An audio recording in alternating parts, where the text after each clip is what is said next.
आऊज़ बिल्लाहि मिनश्शैतानिर्रजीम बिस्मिल्लाहिर्रहमानिर्रहीम। शुरू अल्लाह के नाम से जो बड़ा मेहरबान और नहायत रहम वाला है। उम्मीद आप लोग खैरियत से होंगे और इस वीडियो में इंजीनियर फैसल आपसे मुखातिब है। फ्लूइडाइज्ड बेड डिज़ाइन में हम बात करेंगे इसके स्ट्रक्चर की और इसके बाद हम फ्लूइडाइज्ड बेड की कितनी टाइप्स होती हैं उनको डिस्कस करेंगे। यहाँ पे आप फ्लूइडाइज्ड बेड रिएक्टर देख रहे हैं जिसमें जो बॉटम है वहाँ से एक गैस या लिक्विड ने इंटर होना होता है और वो एक पोरस प्लेट में से गुजरता है और पोरस प्लेट के ऊपर का जो एरिया है वो बेड पे मुश्तमिल होता है और वो बेड जो है वो कैटलिस्ट भी हो सकता है। यहाँ पे रिएक्शन की जो कंडीशंस हैं, चाहे उसके लिए कूलिंग चाहिए चाहे उसके लिए हीटिंग चाहिए, वो भी इस रिएक्टर में प्रोवाइड की जाती हैं। और यहाँ पे आप देख रहे हैं कि साइक्लोन्स भी हैं जो कि उस जो बेड के अंदर पार्टिकल्स होते हैं उनको एग्जिट होने से रोकते हैं। यहाँ पे आप देख सकते हैं कि जो इसके बॉटम के पास जो पोरस ट्रे होता है उसकी कितनी टाइप्स होती हैं, किस किस शेप में अवेलेबल होते हैं। यहाँ पे आप इनके मुख्तलिफ स्ट्रक्चर्स देख सकते हैं। इसके बाद हम बात करते हैं फिक्स्ड बेड की। फिक्स्ड बेड क्या होता है? जब हम उस फ्लूइड को, चाहे वो गैस हो या लिक्विड हो, उसको फ्लो करवाते हैं उस बेड में से और वो उस बेड में से पास होता है, लेकिन उस पासेज के दौरान सिर्फ कुछ ही जो पार्टिकल्स हैं वो वाइब्रेट होते हैं और बाकी जो तमाम का तमाम बेड होता है उसकी हाइट में कोई फ़र्क नहीं पड़ता, वो एज इट इज़ रहती है। तो हम इसको कहते हैं कि ये एक फिक्स्ड बेड की कंडीशन है। फिक्स्ड बेड के बाद स्टेज है नेक्स्ट और वो है मिनिमम फ्लूइडाइजेशन की। तो जब इस गैस या लिक्विड की वेलोसिटी को इंक्रीज करते हैं तो ड्रैग फोर्सेस पैदा होती हैं और ड्रैग का मतलब है कि खींच के ऊपर ले जाना।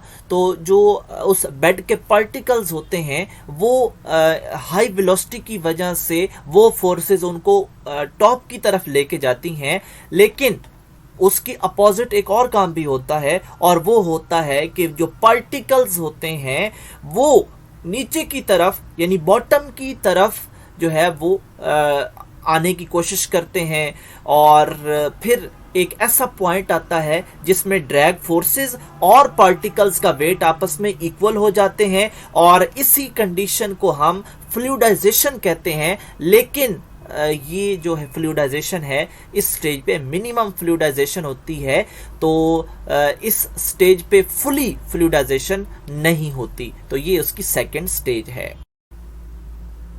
मिनिमम फ्लूइडाइजेशन के बाद नेक्स्ट स्टेज है बबलिंग फ्लूइडाइजेशन और जब उस स्टेज से भी हम वेलोसिटी इंक्रीज करते हैं यानी गैस फ्लो को फर्दर इंक्रीज करते हैं तो फिर बबल्स पैदा होते हैं उस बेड के अंदर। और यहाँ पे आप देख भी सकते हैं कि इस बेड के अंदर जो सर्कल्स हैं ये बबल्स के हैं।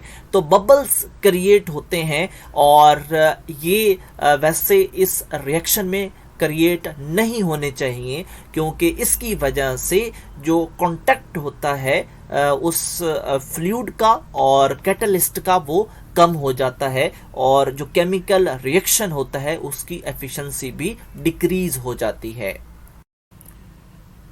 नेक्स्ट स्टेज है स्लजिंग बेड और जब वेलोसिटी मज़ीद इंक्रीज होती है तो बबल्स क्रिएट होते हैं और ये बबलिंग का प्रोसेस इतना ज़्यादा हो जाता है और बबल्स जो हैं वो ग्रो भी करते हैं और वो आपस में टकराते भी हैं और इनका साइज़ इतना बड़ा हो जाता है जितना कि उसका उस रिएक्टर का डायमीटर होता है। यहाँ पे आप ऑब्जर्व कर सकते हैं जहाँ कर्सर है कि ये जो बबल है ये फटने के बाद इतना इसने एरिया कवर कर लिया है कि यहाँ पे कोई चीज़ ऊपर और नीचे इसको क्रॉस नहीं कर सकती। तो इस कंडीशन को हम स्लजिंग कहते हैं और ये भी इस रिएक्शन के लिए अच्छी चीज़ नहीं है। इसकी वजह से भी जो रिएक्शन है उसकी एफिशिएंसी डिक्रीज हो जाती है। फ्लूइडाइज्ड बेड की नेक्स्ट स्टेज है टर्बुलेंट बेड। और जब high enough gas flow rate या वेलोसिटी गैस की इतनी ज़्यादा हो जाती है कि वो terminal velocity of the particle से भी इंक्रीज हो जाती है, तो फिर जो उस बेड की अपर सरफेस होती है, जहाँ पे मेरा कर्सर है यहाँ पे देखें, वो डिसअपीयर हो जाती है और वहाँ पे फिर बबल्स नहीं बनते, बल्कि उस कंडीशन को हम टर्बुलेंट मोशन कहते हैं। और इस मोशन में जो सॉलिड क्लस्टर्स होते हैं वो बनते हैं और voids of gas off various size and shapes, यानी उनके दरमियान जो खाली जगह होती हैं उनका फिर कोई शेप और साइज नहीं रहता, वो मुख्तलिफ किस्म के होते हैं। तो इस कंडीशन को हम टर्बुलेंट बेड कहते हैं। मजीद अगर इसकी वेलोसिटी को इंक्रीज कर दिया जाए तो उसको हम एंट्रेंड बेड कहेंगे। और इस आप तस्वीर से अंदाज़ा लगा सकते हैं कि ये जो टर्बुलेंट बेड है, इसमें ये जो वॉइड्स हैं इनकी डिफरेंट शेप्स हैं। और इससे भी अगली स्टेज जो है उसको हम जो है कहते हैं एंट्रेंड बेड। और इसमें न्यूमेटिक ट्रांसपोर्ट होती है, यानी गैस की वजह से वो जो बेड होता है वो खुद ही, उसके पार्टिकल्स ही वहाँ पे ट्रांसपोर्ट होना शुरू हो जाते हैं, यानी एग्जिट पॉइंट की तरफ शिफ्ट होना शुरू होते हैं। इस डायग्राम में आप इन तमाम बेड्स की समरी को ऑब्जर्व कर सकते हैं और देख सकते हैं कि लेफ्ट साइड से राइट साइड की तरफ जो गैस की वेलोसिटी है वो इंक्रीज हो रही है और जो बेड्स हैं वो मुख्तलिफ कंडीशंस में, मुख्तलिफ टाइप्स में कन्वर्ट हो रहे हैं।